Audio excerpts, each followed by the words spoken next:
Spirituality has been found to be a protective factor against mental illnesses such as depression and anxiety.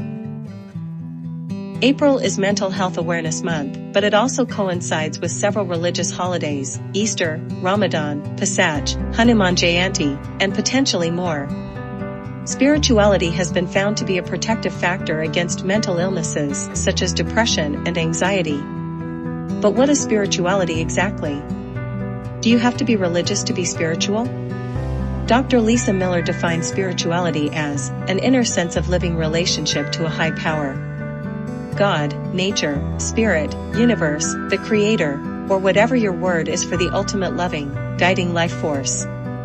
The short answer is no, you do not have to be religious to be spiritual. Spirituality is 80% protective against depression when shared intergenerationally. Religion is a vehicle that allows intergenerational spirituality to develop with ease, but if you come from a non-religious family, you can still cultivate a spiritual practice. The first way to cultivate spirituality is to practice meditation. Meditation can be as simple as breathing in and breathing out. Or it can be as complex as envisioning the best version of yourself and asking for guidance.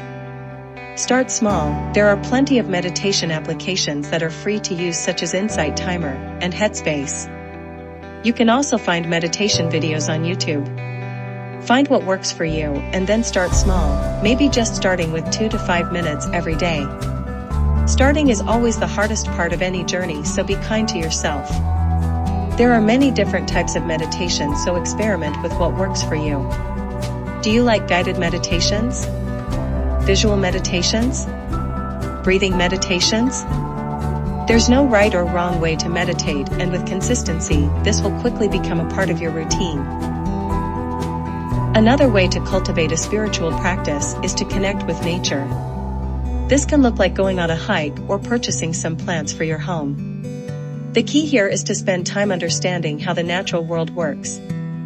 Oftentimes, it's easy to get caught up in the capitalist society, rushing to meet deadlines, accomplish goals, and exceed expectations. However, as you spend more time in nature, you will come to see that nature is never in a rush, yet everything blooms in due time. There are seasons to rest, seasons to grow, and seasons to flourish. Incorporate nature into your routine in a way that is accessible and convenient for you.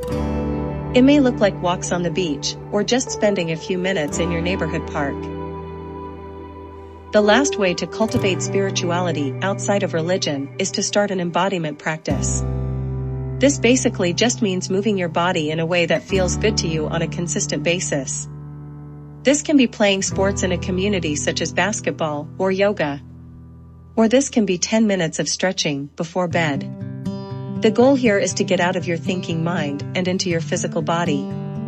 Is there a movement your body needs? In spirituality, it's said that the body is more intelligent than our minds give it credit for. Can you reflect on a time you had a bad feeling about something in your bones? Or in your gut? And because there was no logical reason to decline, you did it anyway and realized this was a bad idea? Being embodied means listening to your body, especially when you cannot rationalize the feeling. That's a sign you're tapping into a higher power,